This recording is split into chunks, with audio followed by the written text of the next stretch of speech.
दास, आज आपको जो अधिकतर रोगी आते हैं, आत्मा दास की रोती है। यहाँ तो रोने का समय नहीं मिलता, एकांत में जाकर मैं देखता हूँ परमात्मा आपके बच्चों का क्या हाल हो गया है।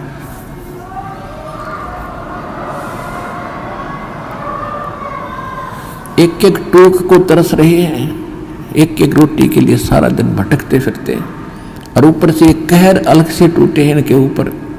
किसी को संतान नहीं, वो उसी दुख में सड़ रहा है, जल रहा है। किसी का कैंसर है, किसी को और दोष है, और एक पल का इनको पता नहीं कब क्या हो जाएगा। तो इस कारण से परमात्मा से अर्जी लगाता है दास कि दाता हम तो इसे निकम्मे हैं, और आपको ही मालूम हम कितने कैसे अच्छे होते तो चले जाते अभी से। अच्छे भी आप बनाओगे, दृढ़ता भी आप ही लाओगे, तभी हम आगे बढ़ पाएंगे। फिर भी इतनी, उसके बाद भी कोई मर्यादा ठीक नहीं रखता है और अपनी मनमानी करता है, फिर हमारी अर्ज भी फेल और भगवान भी मदद आपकी नहीं करेगी। तो सबसे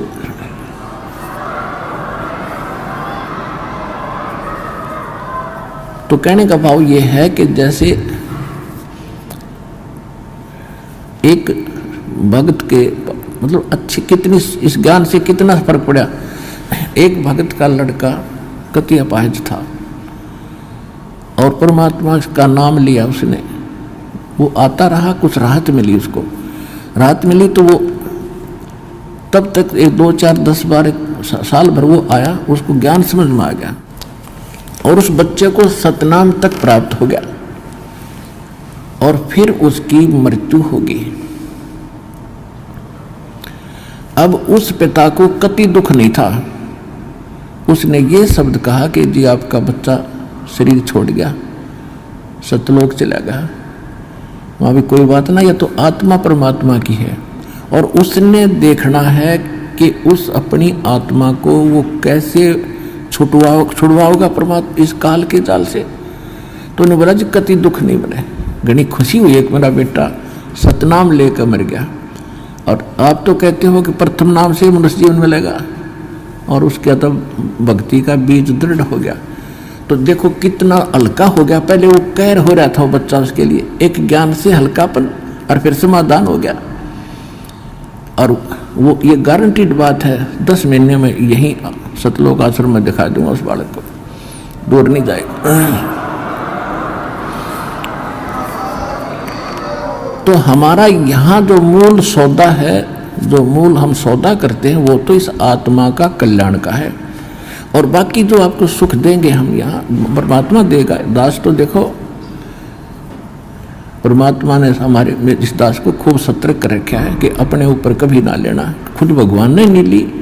परमात्मा की एक वाणी है, सुख देता है दिए जात है, ये दाता दिन रैन, और लोग भरम मोह पे करें ताते नीचे नैन।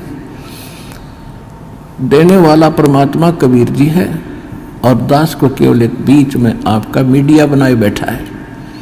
और आपको आप कहते हैं गुरु रामपाल ने ये सुख कर दिया, तो उसमें दास के नैन नीचे हो जाते हैं। परमात्मा कहते हैं कि देने वाला दे रहा है और लोग भरम मुझ पे कर रहे हैं ताते नीचे नैन। कहने का भाव ये है, देखो करेगा तो इस दास के माध्यम से। इस दास को ये समझ लो एक सिरिंज है इंजेक्शन लाने वाली, और यह ओके सिरिंजर बढ़िया नीडल है, इसमें दवाई है भगवान, और लगेगी रामपाल के आशीर्वाद के माध्यम से यह दवाई भगवान वाली जाएगी ऐसे।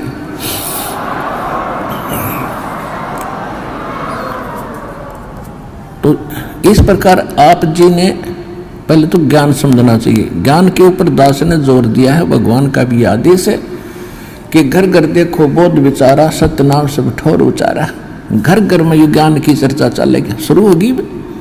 जिस घर में आप जाओगे जाते भगवान के अतिरिक्त कोई चर्चा नहीं सारे दिन, ना तो इनमें कोई ताश बत खेला करता, कोई इधर उधर की गप्पे मारा करता, फलाने ने ऐसे कर दिया, धकड़े ने ऐसे कर दिया, ये गप्पे मारा करते घर बैठ के। आज हमें फर्स्ट टाइम है कोई, या तो सुबह का नित्यनेम, दोपहर की रामायणी, शाम की आरती, बीच में मंत्र, हमें इतना बड़ा सिलेबस दे दिया, हमने बकवाद करने का समय को नहीं।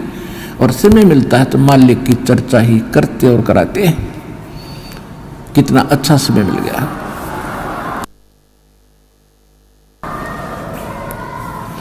तो कहने का भाव ये है कि पहले इस ज्ञान को समझो और ज्ञान समझ के फिर भक्ति शुरू करो।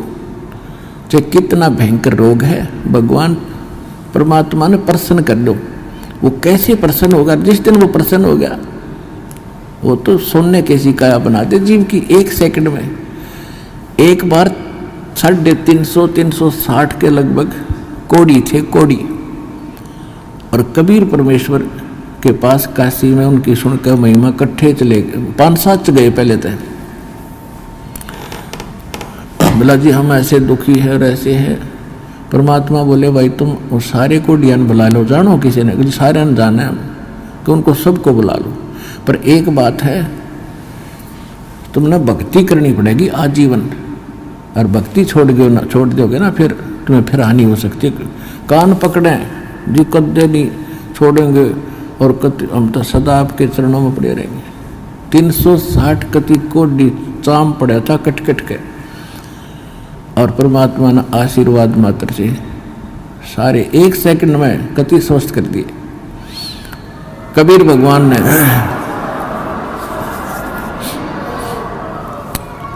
अब वो हो गए स्वस्थ कति। अब जाते उन्हें तक 10-5 दिन तो महीने 2 महीने तो ठीक सी भक्ति करी, फिर हुए बकवाद भागी। कोई कितना किसी कपड़े पहरे अंडर, कोई ब्याह करवा लिया और कि तो कोई फंड कर रहा है, वो भक्ति छोड़ गए।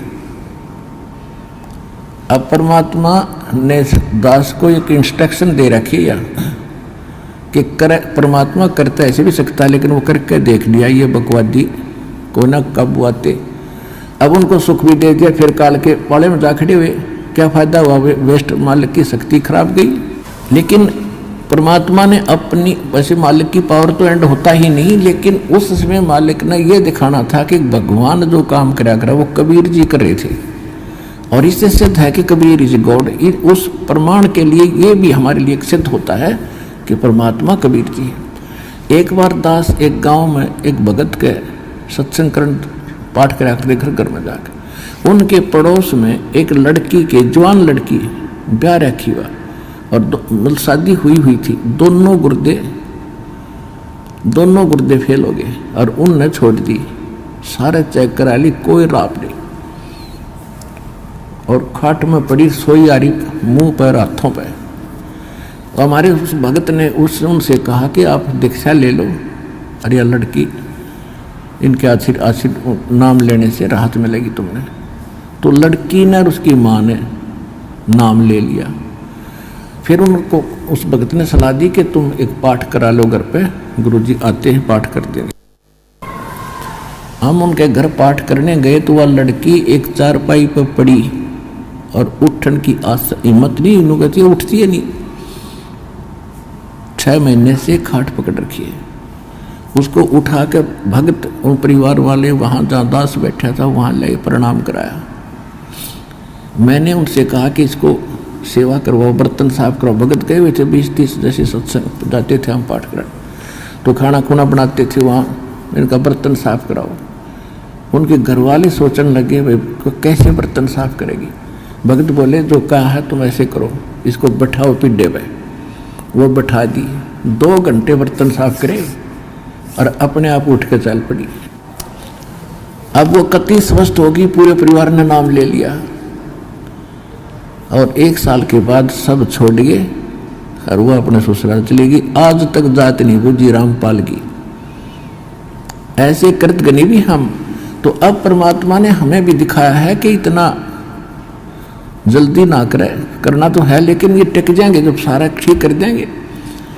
तो इसलिए परमात्मा ने उनको आशीर्वाद से कोड भी ठीक कर दिया। फिर काल की बकवादों में तो इसे हम पसंद नहीं करते। हम चाहते हैं कि आपके अंदर भक्ति बनी रहे और धीरे धीरे आपका यो रोग ठीक हो, तब तक आप ज्ञान समझ जाओ।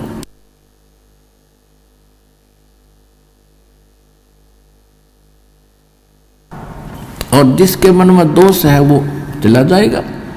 फिर कितने पृथ्वी ठिकाना नहीं, वापस में फिर भटक कर फिर आखिर में यही आना पड़ेगा। एक अभी कल ही मिल रहा था, एक बहन आ रही थी, उसको और उसका पति भी मिला। भक्तों ने बताया कि ऐसे ऐसे ये बहन आई थी 3 महीने पहले और इसको बहुत समझाया नाम ले ले, इसका पति ने नाम ले लिया, इसने ना लिया। और ये भी आप विचार कर लेना, जो यहाँ आकर दीक्षा नहीं लेकर वापस जाता है तो उसकी कोई करड़ाई है, कोई भयंकर कर्म उसको दुख देने वाला है, जिस कारण से काल उसने परमात्मा की ओट में आन नहीं दे रहा। तो 3 महीने पहले वो आई थी बेटी, नाम ना लेके गई, फिर छत पड़ गई उसके ऊपर और रीढ़ की हड्डी टूट गई और सीधी पड़ी है कति अलण की न टहलन की। अब परसों लेकर आ रहे थे, जब बताई माँ बेटी उस समय क्यों ना लिया, तो नहीं वो नाम या बला टल जाती तेरी। नहीं बोले जी गलती बन गई, बता ये अब कैसे आ गई तू? अब सब, अब रामपाल सही हो गया और कबीर भी भगवान हो गया, जब दे ही टूट गई। अकल के चोर, बता क्या कर ले इनका।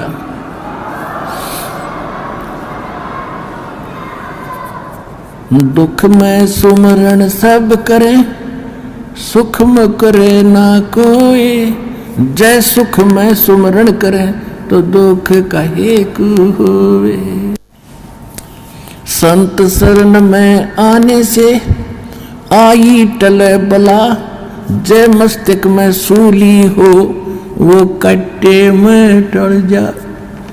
इस समर्थ परमात्मा की शरण में आने से यदि मौत भी हो यानी सूली टूटना हो तो कांटा लगकर ही बच जाता है। अब जो प्रसंग चल रहा है पुण्यात्माओं के दास, जैसे यहाँ सुनता है कई भक्त आते हैं, ये ऐसे तो घने मिलते समय ने बोला जी कति घना ठीक हो गया, थोड़ी सी कसर रह रही है।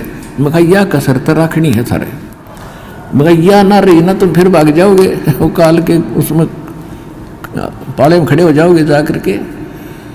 ऐसा नहीं, परमात्मा इतना दुख नहीं देने देगा आपको कि आपकी जान चली जाए। तो इसलिए परमात्मा भी कहते हैं, हमें संकेत करते हैं, सुख के माथे सिला पड़ो जो नाम हृदय से जावे, और बलिहारी उस दुख के जो पल पल नाम रटावे। परमात्मा हमें संकेत करते हैं कि हे भगवान, ऐसा सुख ना देना जिससे आपकी भूल पड़ जावे, और इतना दुख दिए रखना दाता तेरी याद बनी रहे। तो पुण्यात्माओं, हम सुखी होते ही भगवान बोलते हैं, और दुख जब हमारे ऊपर आते तो कर्मों के हैं, और फिर हमें भगवान याद आता है। तो हमारे अब देखो आपके पापों में आग लगा रखी, भगवान ने आग लगा रखी, जो संचित कर्म है उनके भी और जो प्रारब्ध वाले इनमें भी। जब कर्म जले हैं, जब भी घास जलता है तब भी धुआं धावा आग उग थोड़ी बहुत दिखे जानो दुख दे रही है, लेकिन कति रोग कटन लाग रहा है आपका तो थोड़ा बहुत कष्ट भी हो उसने सहन कर लेना। अब जैसे तो आपको जो भयंकर रोग थे, जो भयंकर दुखदायी कर्म है, पहले आपके उन पर कुवाड़िया चल रहा है परमात्मा का, और छोटे मोटे तो धीरे धीरे हो जाएंगे, सारे ठीक हो जाएंगे। जैसे डॉक्टर के पास कोई भयंकर मरीज जाता है, वो सबसे पहले डॉक्टर उस स्थान का इलाज करेगा जहाँ से रक्त निकल रहा है, यानी जिससे उसकी जान जानी हो। एक्सीडेंट हो गया, हड्डी टूट गई और कहीं रक्त स्राव हो रहा है, तो सबसे पहले डॉक्टर ये देखेगा कि इसका इस स्थान पर ऑपरेशन करें जिससे इसका खून रक्त बंद हो। और वो रो रहा है, डॉक्टर साहब टांग में दर्द घना है, हाय मर गया, तो डॉक्टर उसने ना देखता कि इसने तो चिल्ला लड़ते थोड़ी देरी तो फिर कर दूंगा ठीक, पहले ये रोग काटना ये करना जरूरी है जिससे इसकी मौत ना हो जाए। तो परमात्मा आप ताई हो एक दुख न ठीक कराने खातिर, और परमात्मा आपके वो पहले ठीक करेगा जिससे आपकी मृत्यु, जैसे आपकी मृत्यु निकट आएगी, समय आपका रहा नहीं, एक्सटेंड आपकी है नहीं आगे आयु, तो सबसे पहले उस कर्म को बढ़ाएगा आपको जिससे आपकी एक्सटेंशन हो। उसके बाद फिर सुख तक दे जाएगा जब तक आप रहोगे शरण में। तो इसलिए आप विश्वास के साथ इस मार्ग पर लगे रहो, और जैसे दास कहे वैसे चलो, किसी की और बातों में आके भगवान से दूर ना होना। आप सदा सुखी हो जाओगे, आपको सर्व सुख मिलेगा और मोक्ष मिलेगा। ये सुख तो रुंगे में मिलेंगे, फ्री ऑफ कॉस्ट मिलेंगे, और मूल सौदा आपका मोक्ष होगा, वो गारंटीड होगा।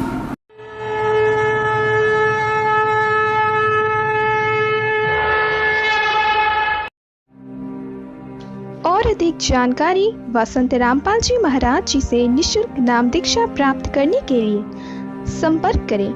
हमारे संपर्क सूत्र है 8222880541 8222880542।